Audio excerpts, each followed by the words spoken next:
आज हम हिंदी की पाठ्य योजना कैसे बनाएंगे इसके बारे में विस्तृत चर्चा करेंगे। साथ ही एक पाठ्य योजना पूरे प्रारूप के साथ में बना करके यहाँ पर प्रस्तुत करेंगे। आप यदि चाहें इस पाठ्य योजना को हूबहू भी अपनी लेसन प्लान में लिख सकते हैं। इसको पूरे मानकों पे हम सारे चरणों का उपयोग करते हुए बनाएंगे। ध्यान से इसे देखना है और इसी के प्रारूप को ध्यान में रखते हुए हिंदी विषय से संबंधित जितने भी लेसन प्लान बनेंगे उसको इसी के आधार पर आपको बनाना है। सबसे पहले आपको जो लेसन प्लान की जो डायरी मिलती है उस पर लिखा हुआ होता है दैनिक पाठ योजना, जिसमें सबसे पहला होता है पाठ की क्रम संख्या। जैसे जैसे आपकी पाठों की क्रम संख्या बढ़ती जाएगी वैसे आपको बढ़ते क्रमों में लिखना है। इसके बाद में आपको दिनांक, जिस दिनांक को आप अपनी पाठ योजना प्रस्तुत कर रहे हैं उस दिनांक को वहाँ पर आपको लिखना है।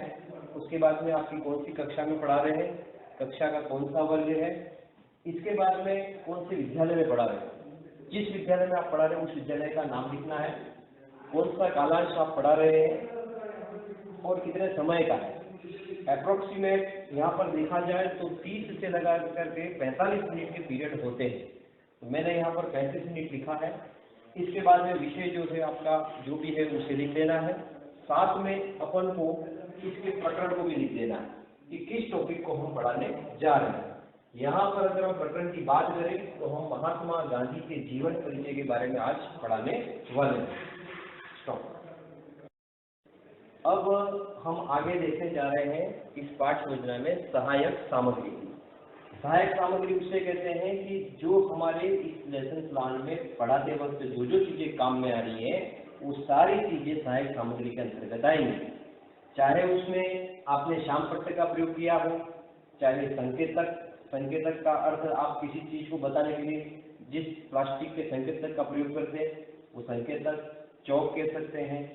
अब नए स्मार्ट बोर्ड आ गए तो मार्कर पेन भी कह सकते हैं, मॉडल चार्ट है। और विशेष रूप से आप जब महात्मा गांधी के जीवन के बारे में कुछ बताना चाह रहे हैं, उसके विषय में पढ़ाना चाह रहे हैं, तो आपको महात्मा गांधी के जीवन से संबंधित जो जो एलिमेंट्स पे आप चर्चा करने जा रहे हैं उन सब के संबंधित फोटो हमारे पास में होने चाहिए, ताकि क्या होगा कि हम कक्षा को अधिक से अधिक रोचक बना सकते हैं।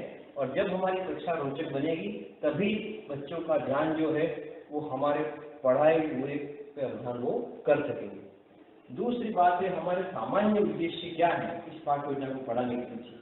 तो पहला उद्देश्य सबसे पहला तो ये है कि हम छात्रों के मानसिक शक्ति का विकास करना चाह रहे हैं कि इसको पढ़ाने से बच्चों की मानसिक शक्ति का विकास होगा। दूसरी बात, मौखिक एवं लिखित रूप से भाव व्यक्त करने की क्षमता बच्चों में विकसित हो सकेगी। जब कोई बच्चा आपके पढ़ाए हुए को देखेगा, समझेगा, तो वो उसको विकसित हो जाएगी, उसकी मौखिक और लिखित जो क्षमता है वो भी। तीसरी बात है छात्रों के शब्द भंडार में वृद्धि करना। आप अच्छे अच्छे शब्दों का प्रयोग करेंगे, नियमित छात्रों से सुनेंगे तो उनके शब्द भंडार में भी वृद्धि होगी। चौथी बात है छात्रों में श्रवण वाचन कौशल को भी विकसित करना। वो किसी चीज को ध्यानपूर्वक सुन सके तथा उनको अच्छे ढंग से पढ़ सके।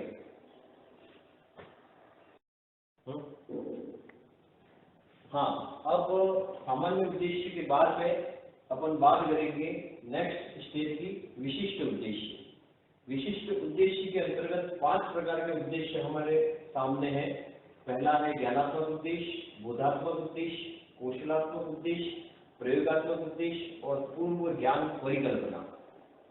ज्ञानात्मक उद्देश्य के अंतर्गत हम देखेंगे कि छात्रों को महात्मा गांधी के जीवन कार्यों से परिचित तथा उनके प्रमुख कार्यों की जानकारी देना। दूसरा है बोधात्मक उद्देश्य, बच्चों ने क्या बोध प्राप्त किया, तो बच्चे महात्मा गांधी के कार्यों को व्यक्त कर सकेंगे तथा उनके विभिन्न कार्यों की व्याख्या कर सकेंगे। तीसरा जो कौशल है कौशलात्मक उद्देश्य, महात्मा गांधी के बारे में छात्र दूसरों को भी बता सकेंगे कि महात्मा गांधी कौन थे, क्या थे और उन्होंने अपने जीवन में क्या क्या कार्य किए। चौथा है प्रयोगात्मक उद्देश्य, छात्र महात्मा गांधी के बताए गए मार्ग पर चलेंगे तथा अन्याय पर विजय प्राप्त पाएंगे। अब महात्मा गांधी ने कौन कौन से मार्ग बताए थे, तो अहिंसा का मार्ग बताया था और अन्याय के विरुद्ध आवाज उठाना, ये 2 मार्ग बताए थे। तो ये बच्चे भी अपने जीवन में उसका भी प्रयोग करेंगे। 5वां पॉइंट है पूर्व ज्ञान परिकल्पना। बच्चों की पहले से इस विषय के बारे में क्या जानकारी है उसके बारे में। तो छात्र महात्मा गांधी के विचारों को जानने की रुचि रखते हैं। स्टॉप करिए। अब इसके बाद में हमारा महत्वपूर्ण कौशल है प्रस्तावना कौशल। प्रस्तावना बनाने के लिए हमें कुछ ऐसे प्रश्नों को तैयार करना पड़ेगा जिससे कि हम जिस विषय को पढ़ाने जा रहे हैं वो लास्ट प्रश्न में वो विषय ऑटोमेटिक हमारे सामने प्रस्तुत हो जाए या बच्चों के सामने उस विषय को लेकर के समस्या उत्पन्न हो जाए। इसका महत्वपूर्ण कारण यह है कि जब बच्चों के सामने किसी विषय का नॉलेज नहीं है और वो समस्या के रूप में उत्पन्न होगा तो बच्चे जो है उस विषय को ध्यानपूर्वक सुनेंगे तथा अपने जीवन में उसको उतारने का पूरा प्रयास करेंगे, उसे याद रखने का प्रयास करेंगे। देखते हैं आज हमारा विषय के बारे में कि सबसे पहला आज प्रस्तावना कौशल का पहला प्रश्न है कि हमारे देश का क्या नाम है। तो बच्चों को जैसे ही पूछा जाएगा वो बताएंगे, कोई कहेगा भारत, कोई कहेगा इंडिया, कुछ भी कह सकते हैं। उसके बाद में हमारा दूसरा प्रश्न होगा कि भारत देश पर 200 साल तक किसने राज किया। तो बच्चे अच्छी तरह से सभी जानते हैं कि हमारे देश पर किसने राज किया था, अंग्रेजों ने 200 साल तक राज किया था। अंग्रेजों से भारत को आजाद कराने के लिए किन किन ने अपना योगदान दिया। हो सकता है यहाँ पर बच्चे महात्मा गांधी का नाम लिखें, चंद्रशेखर आजाद,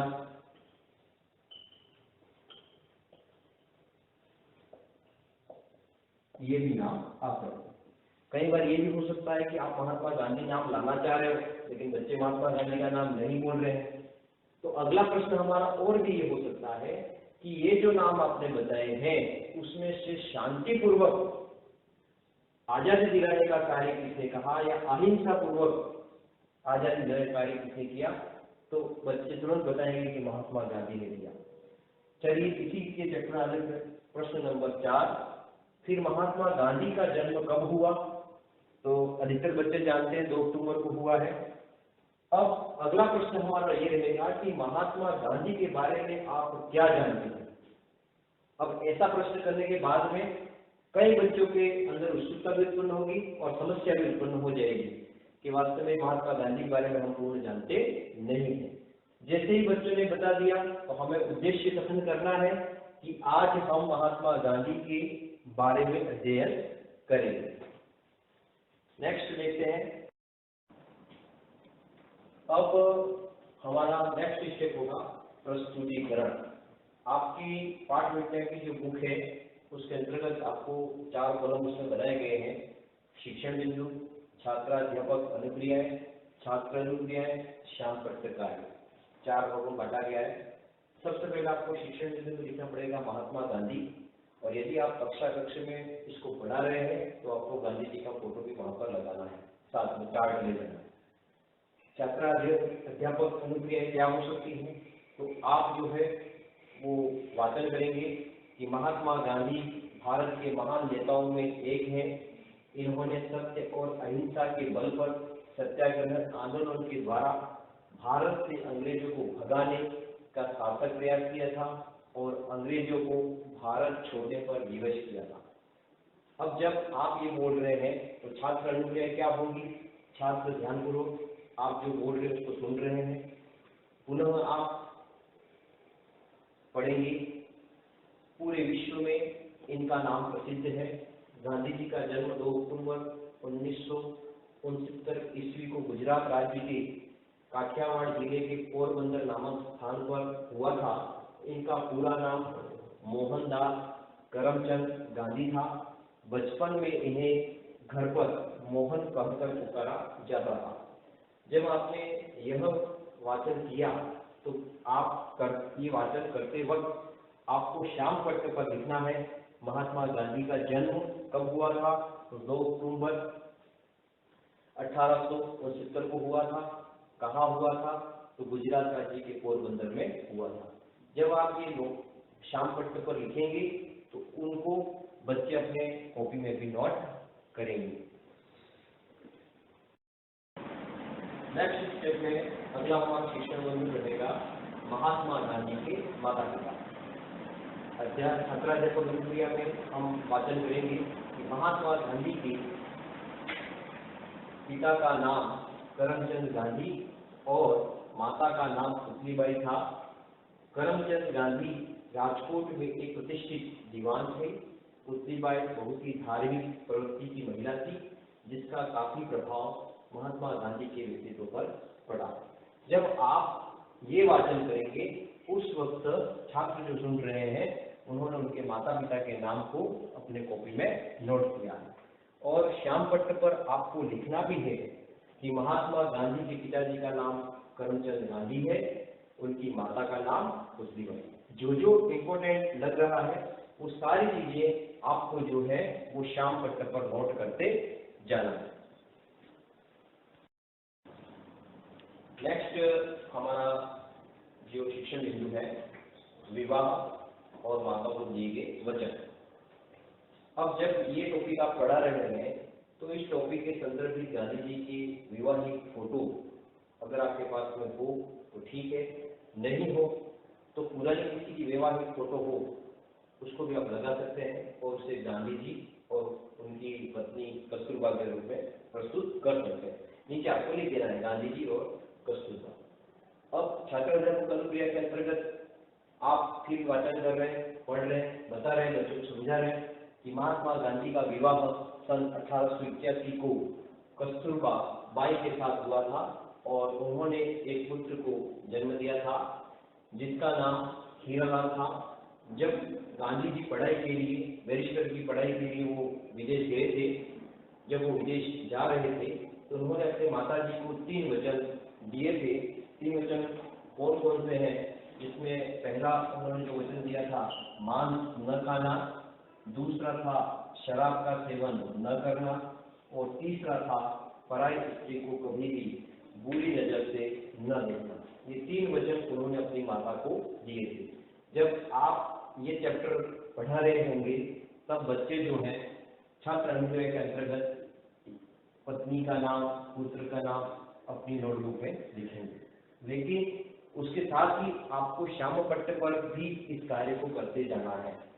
श्याम पट्ट पर आप लिखेंगे कि उनकी पत्नी का नाम कस्तूरबा था, पुत्र का नाम हीरालाल था, वो विदेश में पढ़ाई के लिए, बैरिस्टर की पढ़ाई के लिए विदेश गए थे।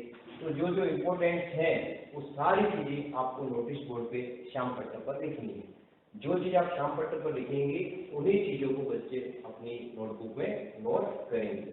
उनके द्वारा दिए गए 3 वचन जो हैं आप इनको भी श्याम पट्ट पर लिख सकते हैं कि उन्होंने अपनी माता जी को क्या क्या वचन दिए थे। तो मांस न खाना, शराब का सेवन न करना और पराई स्त्री को कभी बुरी नजर से न देखना। अगला हमारा शिक्षण बिंदु है कि महात्मा गांधी की शिक्षा। हमारे पास में गांधी जी का विद्यार्थी जीवन का फोटो भी होना चाहिए, जिसे हम हमारे श्याम पट्ट की एक और लगाएंगे ताकि बच्चों को बता सकते हैं कि उनकी किस तरह से उन्होंने शिक्षा प्राप्त की। नहीं हो तो किसी भी बच्चे का पढ़ते हुए फोटो हो तो भी हम उसका उपयोग कर सकते हैं। ये सहायक सामग्री है, जितनी सहायक सामग्री हम उपयोग करेंगे उतना ही हमारी कक्षा और अध्यापन कार्य जो है वो रुचिपूर्ण होगा। जितना रुचिपूर्ण होगा उतना छात्र उसको अच्छे तरीके से अवधान करेंगे, अधिगम कर पाएंगे।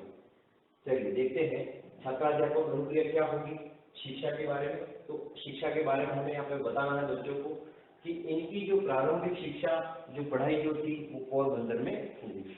स्वाभाविक है कि जब उनका पोरबंदर में जन्म हुआ होगा तो बचपन जिनका जहाँ बीतेगा तो प्रारंभिक पढ़ाई भी उनकी वहीं पर होगी।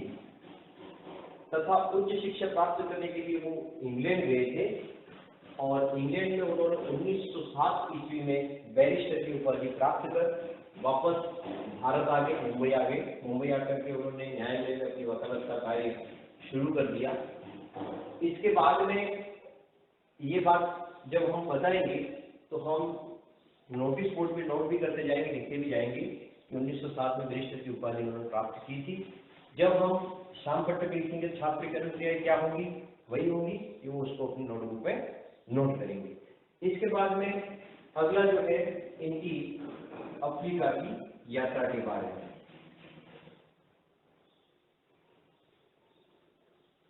अब जब वो अफ्रीका की यात्रा के लिए गए तो वहां पर क्या हुआ, महात्मा गांधी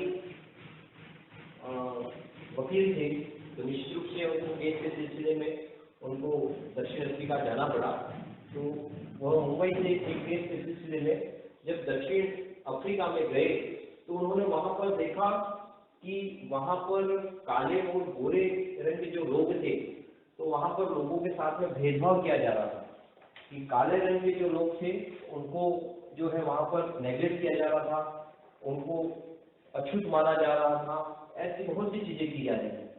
तो उन्होंने जब इस काले गोरे रंग भेद की नीति जब उन्होंने वहां पर देखी तो उन्होंने वहां पर उसको सुलझाने के लिए असहयोग आंदोलन छेड़ दिया उन्होंने।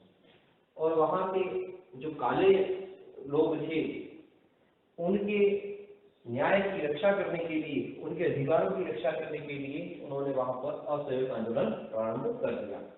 तो आपको श्याम भट्ट पर लिखना है कि असहयोग आंदोलन जो है वह कहां से प्रारंभ किया इन्होंने, तो दक्षिण अफ्रीका से। जब आप श्याम भट्ट पर कोई भी चीज नोट करेंगे तो निश्चित रूप से उसको बच्चे जो है वो अपनी नोटबुक पे भी नोट करेंगे।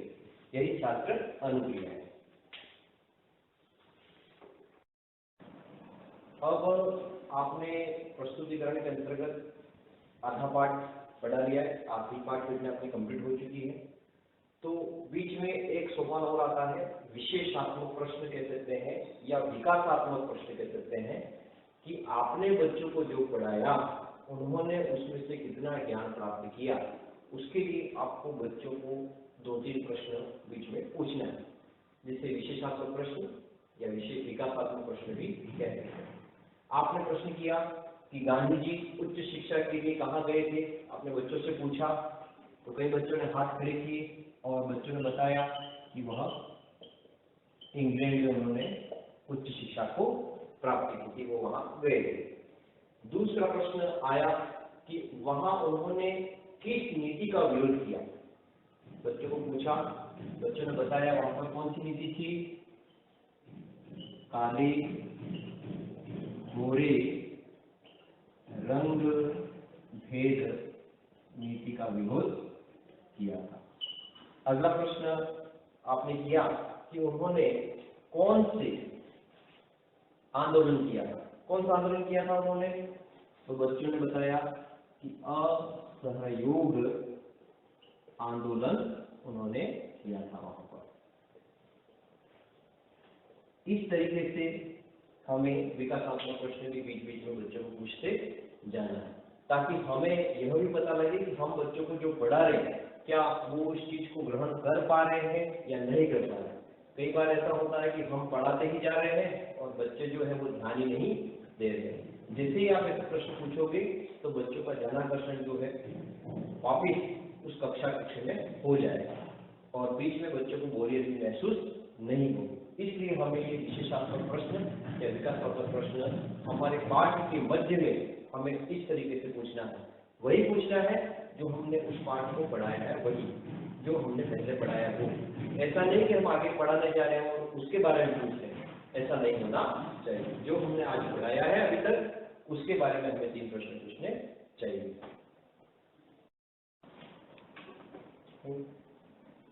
नेक्स्ट अपना बिंदु है आंदोलन। अब महात्मा गांधी ने कौन कौन से आंदोलन चलाए, तो उसके लिए हमें एक तो महात्मा गांधी के भारत छोड़ो आंदोलन है या जो भी आंदोलन की फोटो है हमारे पास में, उस चार्ट को हमें जो है हमारे नोटिस बोर्ड के श्याम पट्टे के साइड में लगाना है। इसके बाद में छात्राध्यापक अनुक्रिया में हमें फिर वाचन करके बच्चों को उसके बारे में, आंदोलन के बारे में समझाना है।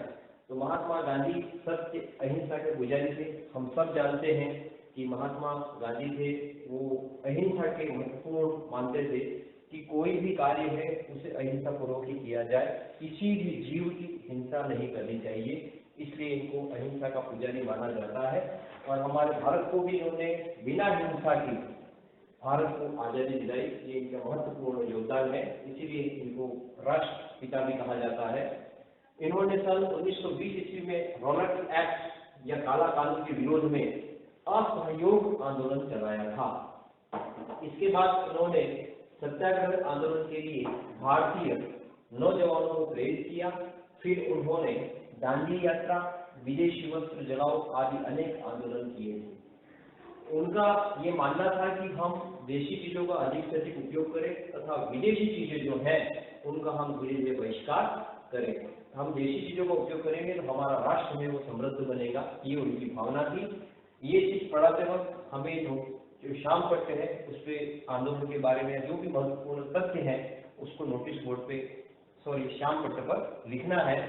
तो असहयोग आंदोलन है, दांडी यात्रा है, विदेशी वस्तुओं का बहिष्कार इत्यादि सारी चीजें हमें इस पर लिखनी है। और जैसे ही हम ये लिखेंगे तो बच्चों को हमें कहना भी है, आप अपनी नोटबुक में इन विशेष तथ्यों को नोट भी कीजिए ताकि वापिस उसको अध्ययन भी कर सकें। तो छात्र अनुक्रिया होंगी, छात्रों ने आंदोलन को नोटबुक में नोट किया। नेक्स्ट हमारा शिक्षण बिंदु है द्वितीय विश्व युद्ध। जब द्वितीय विश्व युद्ध हुआ तब महात्मा गांधी ने भारत के लिए क्या किया? सन 1942 ईस्वी में द्वितीय विश्व युद्ध के समय अंग्रेजों के विरुद्ध भारत छोड़ो आंदोलन चलाया। 1947 ईस्वी में करो या मरो का इन्होंने एक नारा दिया था और ये नारा देकर के इन्होंने आंदोलन चलाया, जिसके परिणाम स्वरूप अंग्रेज जो थे वो 15 अगस्त 1947 को भारत की सत्ता से अपना अधिकार हटा लिया। परिणाम स्वरूप हमारा भारत देश आजाद हो गया। तो उन्होंने ये आंदोलन अगर न चलाया होता करो या मरो का, तो हो सकता है कि हमारा देश आज भी आजाद नहीं होता। उन्होंने शांतिपूर्वक तरीके से इस आंदोलन को चलाया और भारत को आजाद करने के लिए उन्होंने महत्वपूर्ण अपनी भूमिका का निर्वहन किया।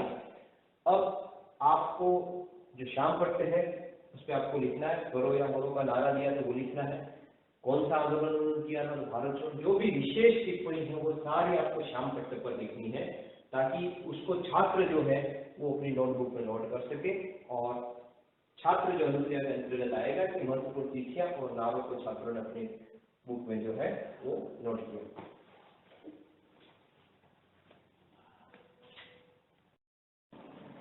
नेक्स्ट हमारा शिक्षण बिंदु है पुस्तक।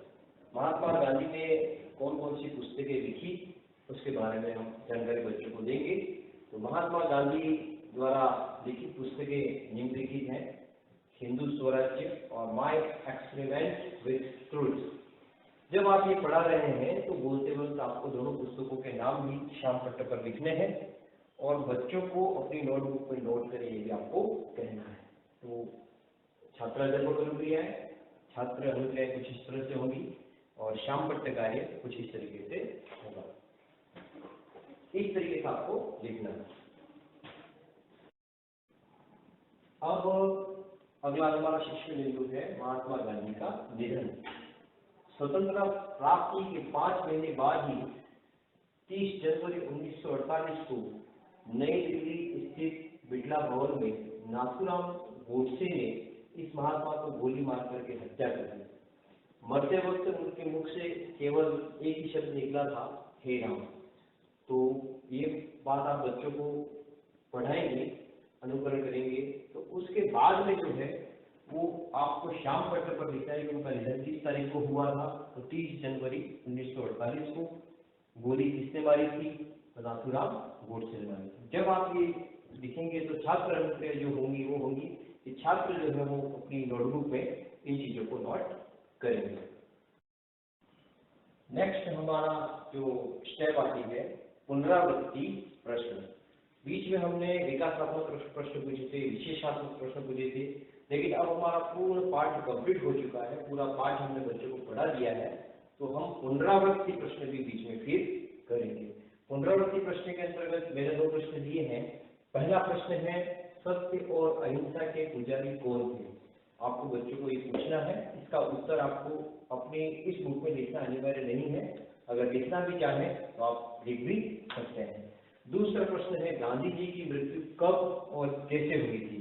आपको बच्चों को ये पूछना है, बच्चे इसका जवाब देंगे, वो आप चाहे तो लिख भी सकते हैं और नहीं भी लिखे तो कोई आवश्यक नहीं है। अंतिम लास्ट और अंतिम जो सोपान है वो हमारा है गृह कार्य। आपने पूरी पाठ्य योजना पढ़ा दी, उसके बाद में बच्चों को एक गृह कार्य देना है। उस गृह कार्य के अंतर्गत मैंने जो गृह कार्य दिया है कि महात्मा गांधी जी के जीवन पर प्रकाश डालें एवं उनकी राजनीति कार्यों का उल्लेख करें। अब आप एक बार अगर इन सभी सोपानों को देखेंगे तो क्रम से मैं थोड़ा सा बताना चाहूंगा आपको कि सबसे पहला जो अपना सोपान था अपन ने लिखा था बेसिक डिटेल, उसके अंतर्गत प्रकरण लिखा था, महात्मा गांधी के जीवन का परिचय प्रकरण लिखा था। उसके बाद में दूसरा टॉपिक सहायक सामग्री, जिन जिन चीजों को आप उपयोग कर रहे हैं वो सारी सहायक सामग्री के अंतर्गत आएंगी। उसके बाद में बच्चों की क्या विकास करेंगे, सामान्य उद्देश्य क्या है आपके पढ़ाने की, विशिष्ट उद्देश्य के अंतर्गत ज्ञानात्मक उद्देश्य, बोधात्मक, कौशलात्मक, प्रयोगात्मक और पूर्व ज्ञान परिकल्पना। पूर्व ज्ञान परिकल्पना का अर्थ यह है कि बच्चों को आपने पहले का जो ज्ञान है उसको सम्मिलित करते हुए नवीन ज्ञान की ओर से जोड़ना है। उसके बाद में आपकी प्रस्तावना आएगी। प्रस्तावना में आपको कम से कम 5 प्रश्न लेने हैं और कोशिश ये करनी है कि अंतिम जो 5वां प्रश्न है वो आपका समस्यात्मक बने और छात्रों की रुचि बने। उसके बाद में आपको उद्देश्य कथन करना है। उद्देश्य कथन के बाद में आप शिक्षण बिंदु को प्रारंभ करेंगे। जैसे कि मैंने महात्मा गांधी के ऊपर ये पाठ्य योजना बनाई है, तो मैंने उनकी जो पाठ्य योजना थी उसको मैंने अलग अलग भागों में बांट दिया। सबसे पहले मैंने महात्मा गांधी का परिचय दिया, उनके माता पिता का परिचय दिया, उनकी विवाह और माता को दिए गए वचनों के बारे में बताया। उसके बाद में जो है उनकी शिक्षा कहाँ हुई, अफ्रीका की यात्रा के बारे में बताया, उन्होंने कौन से आंदोलन किए वो बताया, द्वितीय विश्व युद्ध में उनकी क्या भूमिका रही वो बताया, उन्होंने कौन कौन से नारे दिए, उनके द्वारा लिखी गई कौन कौन सी पुस्तकें हैं और उनका निधन कब और कैसे हुआ। हमें किसी भी पाठ्य योजना को इस अलग अलग भागों में बांट करके ही बच्चों को पढ़ाना है। एक साथ अगर आप पढ़ाने जाएंगे तो बच्चे उसको सही ढंग से समझ नहीं पाएंगे। उसके बाद में अगला सोपान में अपन ने लिया था पुनरावृत्ति प्रश्न। बच्चों को वापस पुनरावृत्ति प्रश्न पूछने हैं और लास्ट में आपको बच्चों को गृह कार्य देना है।